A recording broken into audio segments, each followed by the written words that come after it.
I really want to thank you. I mean, I don't think I would be able to get into these schools if it wasn't for Applicant Lab and for the fact that you created this company. So thank you, really, for you. This MBA is gonna change my life. It's already changing it quite a lot, and I'm pretty sure if I was just the old Leo of just thinking, I can do it by myself, I would not. After trying and unfortunately failing to get accepted to business school while working on his own, Leo found Applicant Lab and used it to secure admission to Wharton, Booth, and CMU. Want to know how he did it? Listen on to hear how he used Applicant Lab to get accepted. Hi, Leo. It's nice to meet you. Hello, Ria. I'm really happy to meet you too. Can you see me well? I can, yeah.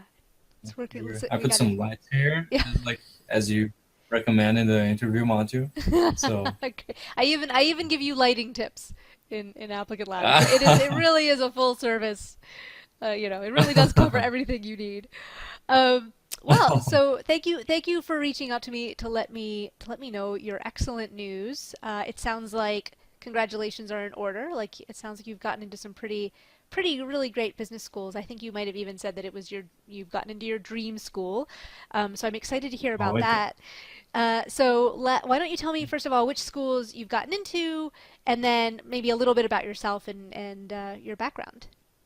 Sure, sure. I mean, first of all, thank you for creating Applicant Lab. It was incredible. I did get into my dream school. I I got into Wharton, UPenn, and I'm really happy about it. I'm going to Philly after Yay. such a long applications. MBA applications are really long, really hard, and I'm really happy to have been to be done with it. I also applied to other schools in round two. I applied to Chicago Booth. I was also accepted. I also applied for Carnegie Mellon Tapper, which was also accepted, and I applied for NYU Stern. I was invited to interview, but my interview was after all these acceptances, so I ended up withdrawing. Hmm. Even though I really like NYU, but I'm going to Wharton. I would love to hear kind of which aspects of Applicant Lab were the most useful for you in getting through So this I process. think Yeah, I think Applicant Lab, the biggest selling point for me was the fact that it had all these details regarding each school. So I didn't really have any consultant to help me or to like hold my hand and oh, so maybe you should go for this kind of strategy for this school or that because everything was so detailed in Applicant Lab, like the reviews of how essay questions progress during the past few years and all these other details.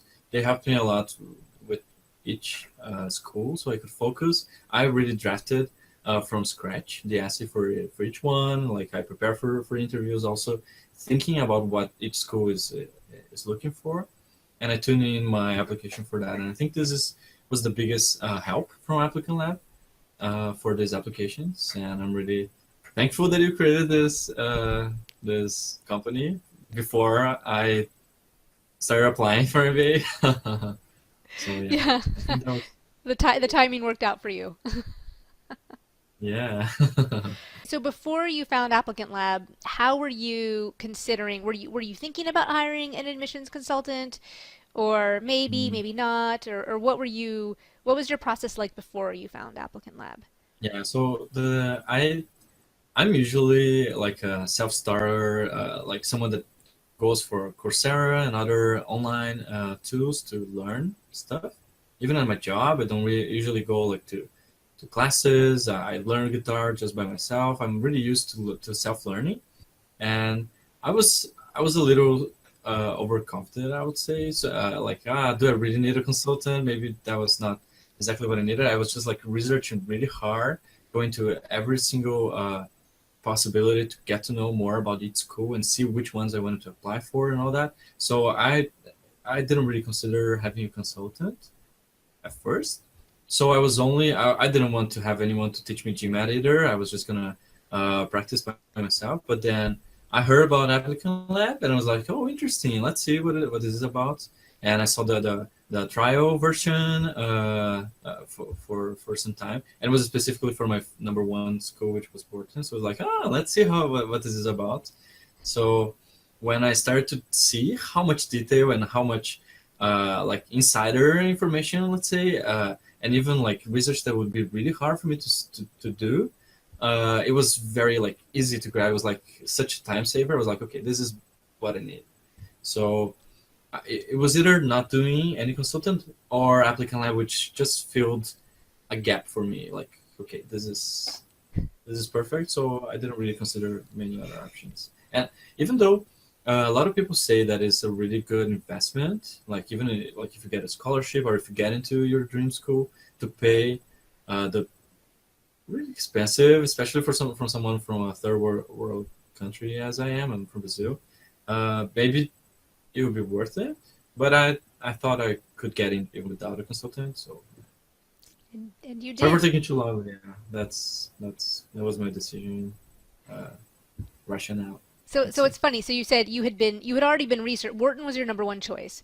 You had already been researching it pretty extensively. And so Yeah. what were you, when you first encountered Applicant Lab, you were I get this a lot, so my feelings won't be hurt if you say that maybe you were a little skeptical.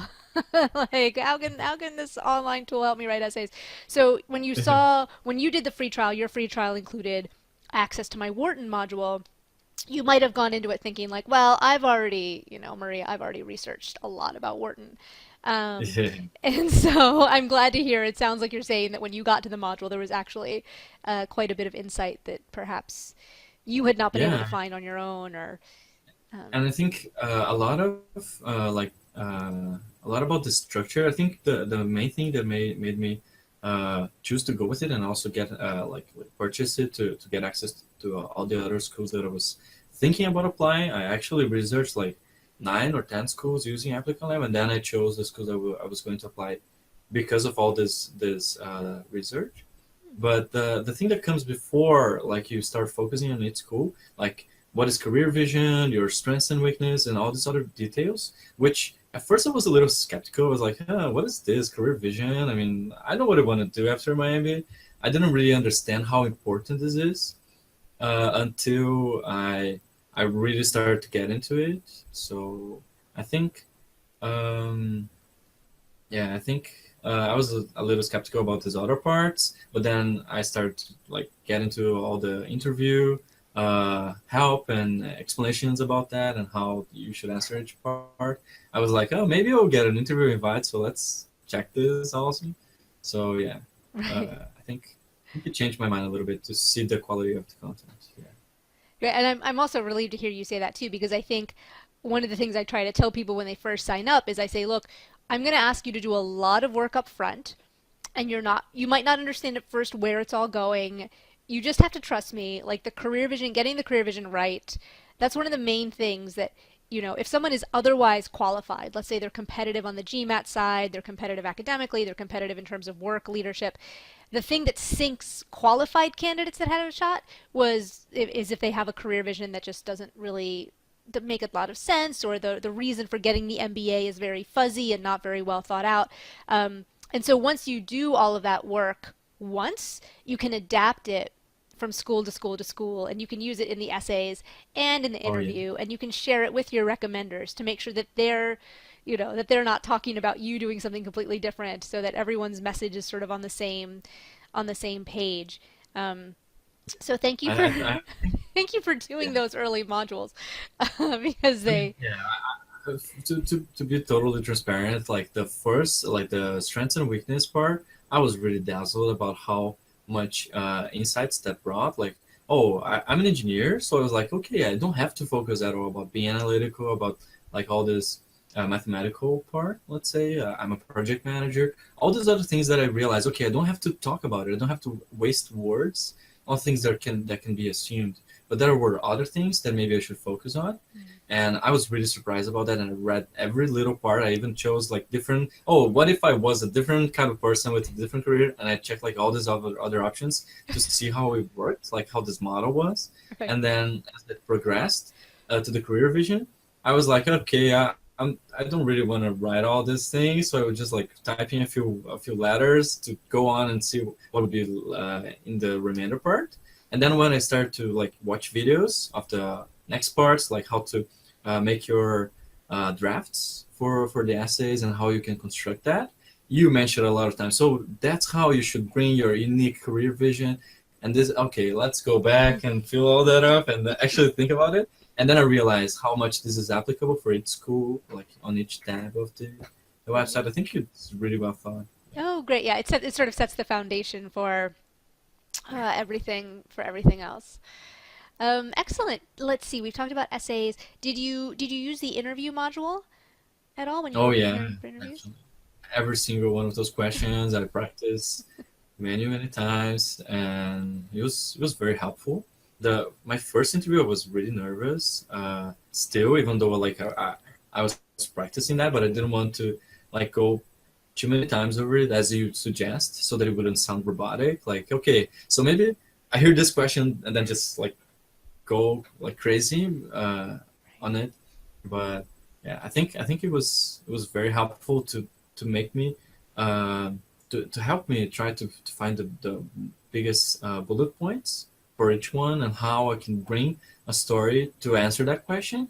And maybe if I had talked about another story about another bullet point on my resume in a different question, how I could use another story to show the evidence for my strengths and my weaknesses. So yeah, I think it was really helpful because it everything syncs together. I mean, you use the same kind of vocabulary and the same kind of structure for essays or for interviews. You still draw out into all this self knowledge, this reflection that is synthesized with the foundation modules. Great. Yeah, I was just now a second ago when you used the word evidence, I was like, yay!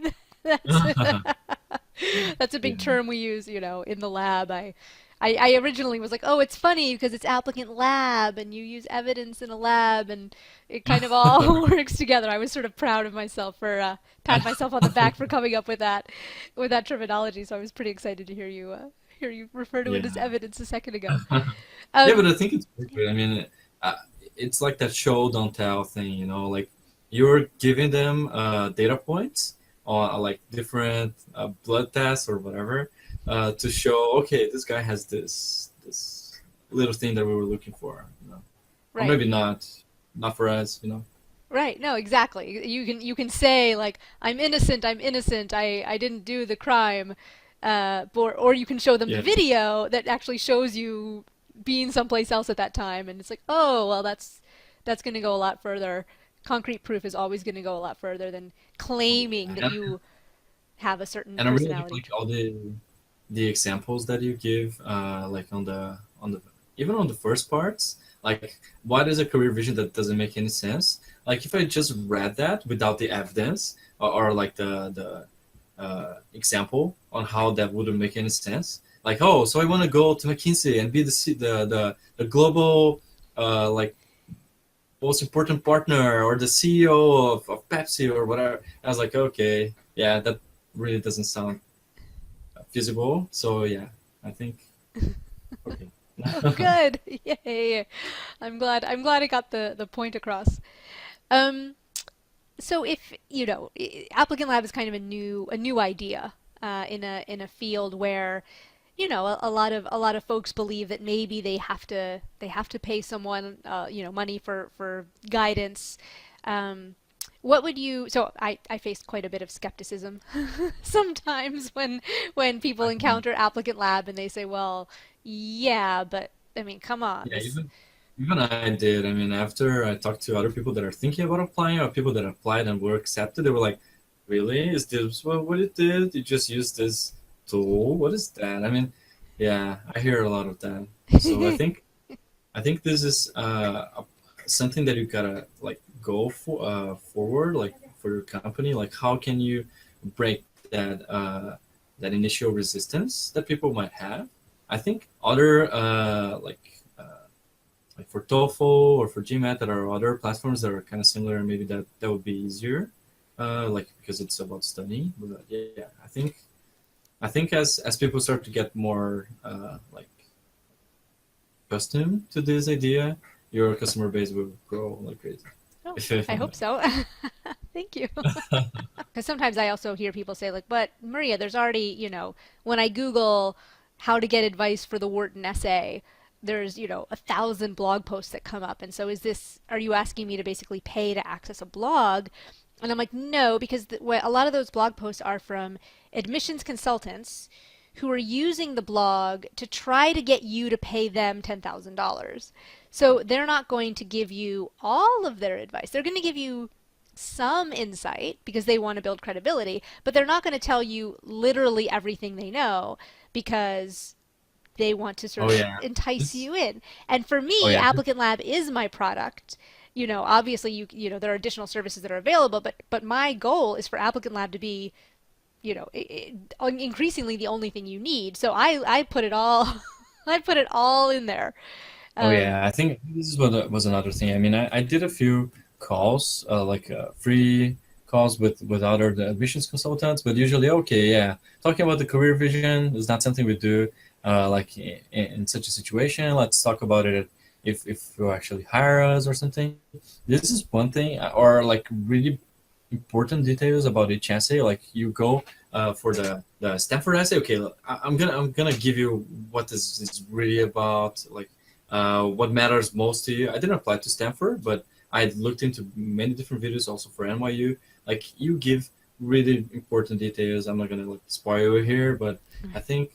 Right, because I'm not trying to entice you to pay me more. My goal is for you to pay for ApplicantLab, and then for that to be all you need, which is why I'm it's so nice to hear that, because that's the intention with which I create this this content. And it's so much more efficient. You're not like hearing 80% or 75% of the advice. You're using your time to hear the best advice for any of the schools that you want to.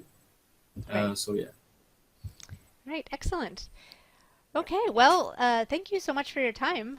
Congratulations again on getting into these schools that you applied to, and keep in touch when you move to Philadelphia. Keep me posted. Definitely. Thank you, Maria.